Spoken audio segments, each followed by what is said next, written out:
15 wickets on day one as Kent take charge.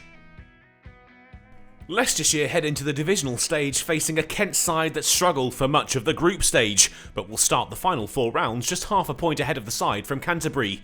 The visitors will be desperate to avoid the wooden spoon, just they and Derbyshire are the only 2 sides without a win so far in the competition. After winning the toss and choosing to bat, Kent's difficult existence in the 4-day format reared its ugly head once again. Cox out for a duck, just 5 balls into the innings.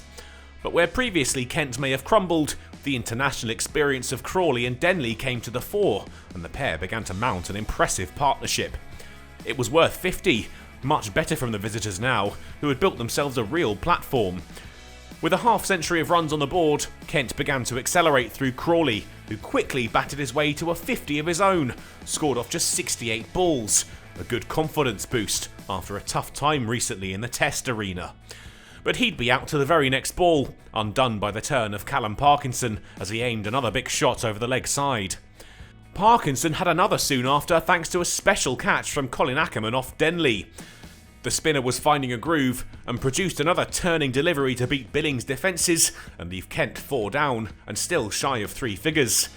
They reached the interval at 96 for 4, some carnage late in the session seeing 3 wickets tumble for just 17 runs.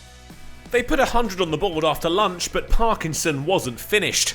Back after the break with renewed vigour, Ollie Robinson out caught by way of a top edge.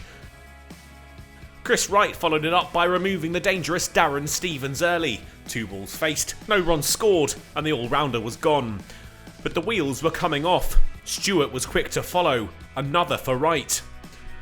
But when it looked like Kent might fall apart, Leaning found the partner his side so desperately needed in Milnes. The ship steadied, and some control wrestled back from the Foxes. It took them to 150 runs, but they weren't able to get much further, the curtain dropping on Milnes' important role, leg stump removed by Barnes. Gilchrist couldn't repeat the trick. The second run was never really on, and he was sent back by Leaning, only for Swindles to leave him stranded. Cue another rally from Kent. Leaning now joined by Logan, and refusing to let Leicestershire skittle them too quickly. And the fight back brought Leaning his 50. A single got him there, but he done well to rescue Kent. A swept 4 off Parkinson ensured despite their difficulties, Kent would pick up a batting bonus point. 200 runs on the board now. Try as they might, the Foxes couldn't derail Kent, and the 10th wicket was soon worth a remarkable 50 runs. They were finally stopped with the score up to 232. Logan run out by Hill at short fine leg and tee taken with the fall of the wicket.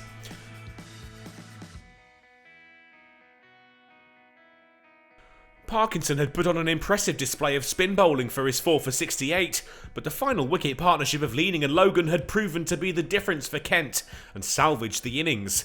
They put on 68, eclipsed only by Denley and Crawley at the top of the order, who'd added 76 together. Azad and Evans strode out to the middle after the break to get Leicestershire's innings up and running. They made it as far as 26 before Kent struck.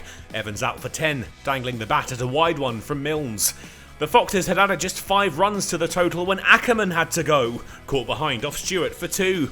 And he had 2 in the over. Lewis Hill out for a duck, his leg stump flattened, and Kent were ploughing through the top order.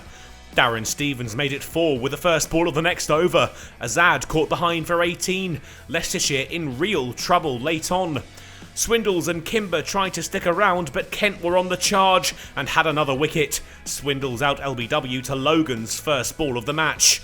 They limped their way through what remained of play. 66 runs on the board at the end of the day, one of missed opportunities for the Foxes, who would have thought for large periods that they would finish the day on top. Instead, they head into day 2, in trouble with lots of work to do.